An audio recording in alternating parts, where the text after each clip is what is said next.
E agora eu queria falar de uma coisa que é um assunto que, cara, eu acho que da Bíblia é um dos assuntos que eu mais estudei, que é escatologia, que são os tempos Finais. finais.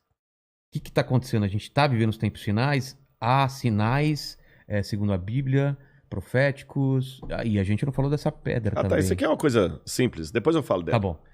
Bom, na verdade, Porque tem esse movimento, né? A claro, pandemia faz parte claro, disso, o anticristo já tá aí. Aliás, a gente tá perto da segunda volta de claro, eu Cristo. acredito que sim. Sim? Mas vamos lembrar uma coisa.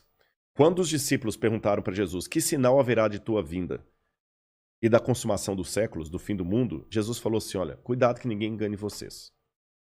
Porque Primeira coisa que ele já virão, falou. cuidado, virão muitos em meu nome dizendo: eu sou o Cristo, e enganarão a muitos.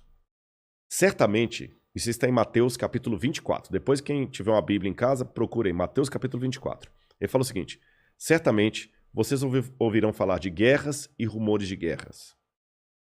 Não se assustem, ainda não é o fim. Se levantará nação contra nação, reino contra reino. Haverá fomes e terremotos em vários lugares.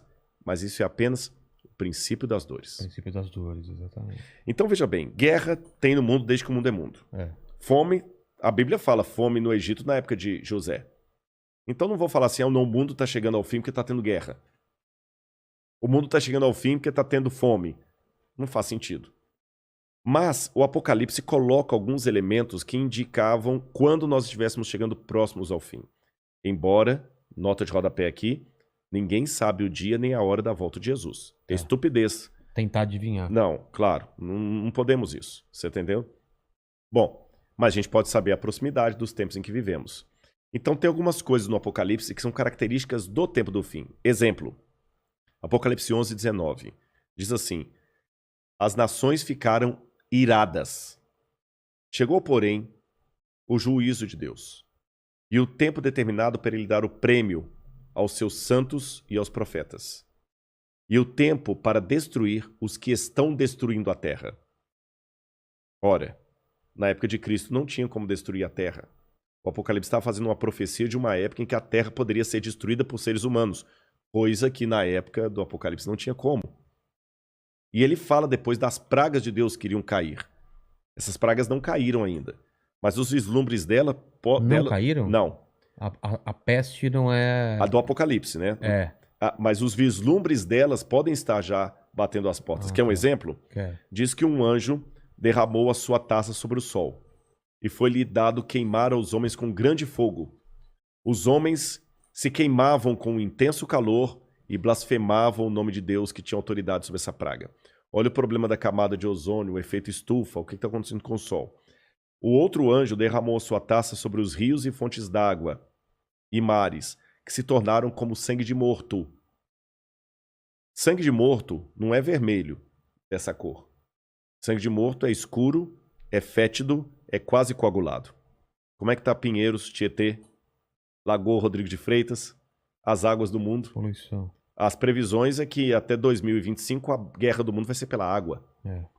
Fala do anticristo, que ia dominar o mundo inteiro de uma maneira algorítmica, Pacífica. pacífica, porque é um algoritmo. O 666. O que é o 666? O que é o 666? Na época do Antigo Testamento, Deus deu algumas normas para os judeus. O povo do Oriente Médio, ele é muito simbólico, sabe? Ele tem muito esse lance do símbolo que aqui no Ocidente a gente perde. Então o judeu pode olhar, ele usa o paiot, que significa alguma coisa, o kippah, que é aquele chapeuzinho na cabeça. E Deus falou o seguinte: olha, vocês vão pegar a lei de Deus, escrever um resumo da lei de Deus e vão colocar por frontal entre os olhos, numa caixinha aqui, e também na mão de vocês. O judeu hoje usa na mão esquerda. É. Pode olhar aqui no Muro das Lamentações, você vê o judeu orando lá, né? Baruch atah Beshem Adonai Eloheinu melech haolam. E ele vai orando no muro e ele tá com aquela caixinha preta aqui e outra na mão. Aí no Apocalipse a gente vê que o inimigo, o diabo, que se vale do anticristo, assim como Deus envia o Cristo... O anticristo é a versão do Cristo pro demônio. Pro demônio, É. o anticristo. Ele faz uma paródia de Cristo. Aí, como Deus no Antigo Testamento pediu aos judeus para ter a lei de Deus na testa e na mão, o anticristo coloca também um sinal, uma marca, na testa e na mão. Então significa uma época em que a lei de Deus vai ser questionada.